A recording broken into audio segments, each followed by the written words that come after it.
Hi students, today we deal with chapter 8 from the text Footprint Without Feet, titled The Hack Driver by Sinclair Lewis. Harry Sinclair Lewis was an American writer and playwright. He became the first writer from the US to receive the Nobel Prize in Literature. Now we move on to the story. The background of the story is written as this. A young lawyer comes to a village to serve summons on Oliver Lutkins. A friendly hack driver takes him round the village in search of Lutkins. Does he find him? Who is Lutkins? This is what we have to find out. So the background is that the narrator is a young lawyer and he is sent to the village to serve summons to the hero of the chapter, that is hero of the story, that is Oliver Lutkins. And he meets a very friendly hack driver. Hack driver is like a taxi driver who takes him round in search of Lutkins. So we will see whether he is able to find him. After graduating with honors, I became a junior assistant clerk in the magnificent law firm. After graduating with honors is a course of degree studying more specialized in one particular subject, that is honors. So after graduating with honors, the narrator became a junior assistant clerk in a magnificent law firm. Magnificent here, it means excellent. So he became a junior assistant clerk. I was sent not to prepare legal briefs, but to serve summons, like a cheap private detective. So that line tells us that he is not very happy with what he has been doing. He has graduated with honors and he was a junior assistant clerk. Now he is sent not to prepare legal briefs. Briefs means written legal documents. So, okay, he is ready to do all that, but he is not sent for that, but to serve summons, like a cheap private detective. The word cheap tells us that he doesn't consider that job as something which is dignified. I had to go to dirty and shadowy corners of the city to seek out my victims, to serve the summons. Understand? Shadowy means dark corners of the city. So it was a tedious job and not very, he was not happy about it. Why? We will know the reason. Some of the larger and more self-confident ones even bet me up. So he had to suffer even that. Some victims who were very strong, they even bet him up when he met them to serve the summons. I hated this unpleasant work and the side of city life it revealed to me.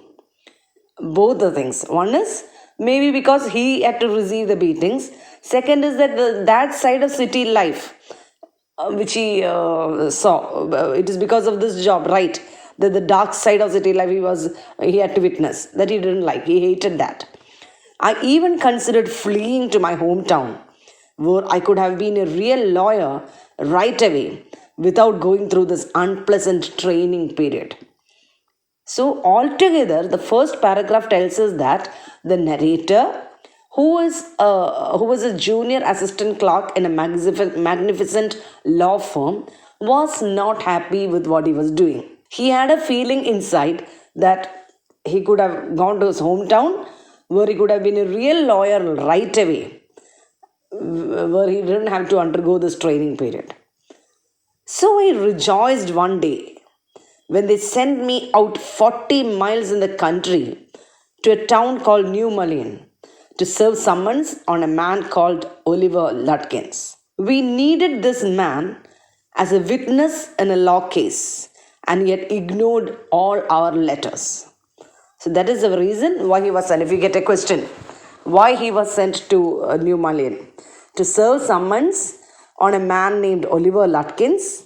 And this man was a witness in a law case, but he had not responded to their letters. So the law firm, they have planned to send one person in search of him.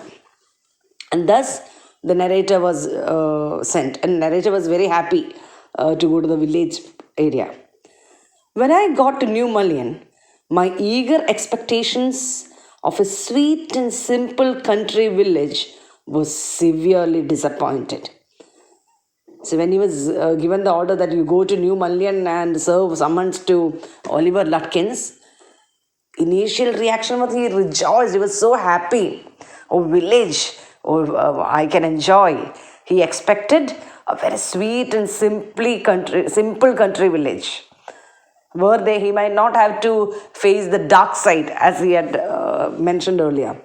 But when he went there, he was severely disappointed. Its streets were rivers of mud with rows of wooden shops, either painted a sore brown or bare of any paint at all. The only agreeable sight about the place was the delivery man at the station. He was about 40, red-faced, cheerful, and thick about the middle. Thick about the middle means fat around the waist part. A delivery man, he could see a delivery man there. That person was the only agreeable sight. His working clothes were dirty and well worn, and he had a friendly manner. You felt at once that he liked people. From his appearance, you could make out that he liked people. And that was the only agreeable sight in New Mullion when he reached there. So this is his first impression about the delivery man. I told him, to find a man named Oliver Lutkins. Lutkins? I saw him around here about an hour ago. Hard fellow to catch though. Always up to something or other. He's probably trying to start up a poker game in the back of Fritz's shop. I'll tell you, boy, is there any hurry about locating Lutkins? So he just asked the delivery man. I came here because he's a total stranger to that place. He said that naturally when you are new to a place, you may inquire with somebody, right? So yes, I came here to find one person by name Oliver Lutkins. And this is how he responded. Lutkins? Yes, I saw him here about an hour ago. And he gives his assessment that he's a very hard fellow to catch, very difficult. Every time, always up to something or other. And he would be trying to start up a poker game. It's a card game in the back of Fritz's shop. And he's asking, are you in a hurry about locating Lutkins? Yes, I want to catch the afternoon train back to the city. I was very important and secret about it. He has come there to serve summons. That he didn't say. That is why it is said secret. He didn't say that. He said that yes, I have to go back by afternoon train. I'll tell you what. I've got a hack. It's the vehicle. I'll get it out and we can drive around together and find Lutkins. I know most of the place he hangs out. He was so open and friendly that I glowed with the warmth of his affection.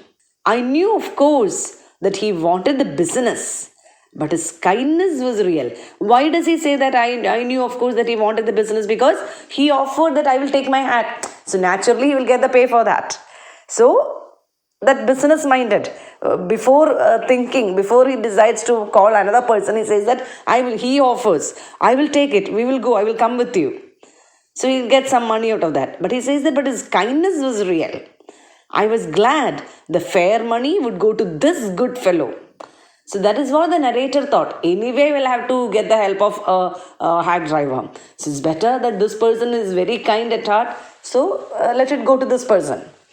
I managed to bargain down to $2 an hour. And then he brought from his house nearby a sort of large black box on wheels. He remarked, well, young man, here is the carriage. And his wide smile made me into an old friend. What do you mean to an old friend? That is, it didn't seem that they had met only a few minutes back. It was as though they were friends. These villagers are so ready to help a stranger. He had already made it his own task to find Oliver Lutkins for me. So this is what the narrator thought. So why does he say these villagers? From one representative, he guesses that, look at these villagers, so simple. They are ready to help a stranger. Will this ever happen in city? That is what he thinks. And he has made it his own task, not even helping. It is his task to find Oliver Lutkins now, the hack drivers. He said, I don't want to interfere, young fellow, but my guess is that you want to collect some money from Lutkins. He never pays anybody a cent. Cent is a monetary unit equal to 1/100th of a dollar, okay? He still owes me 50 cents on a poker game. I was fool enough to play with him. He is not really bad, but it is hard to make him part with his money.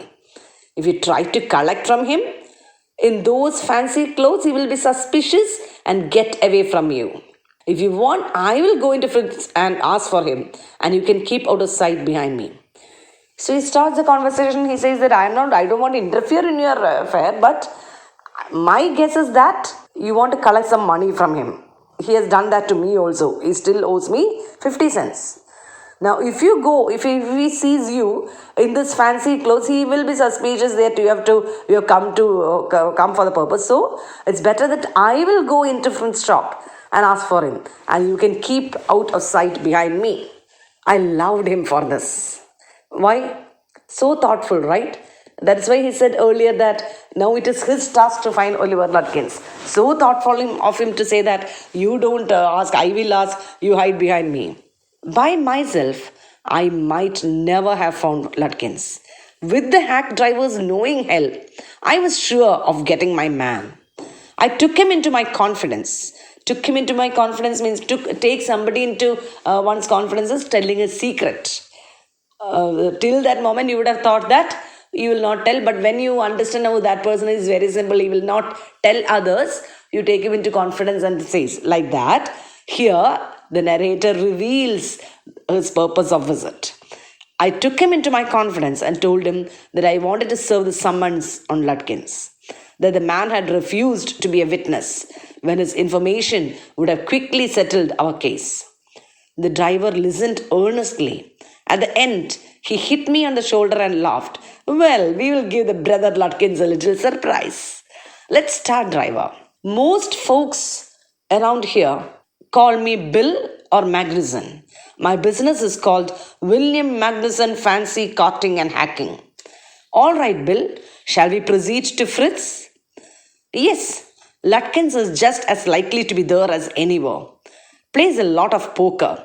He's good at deceiving people.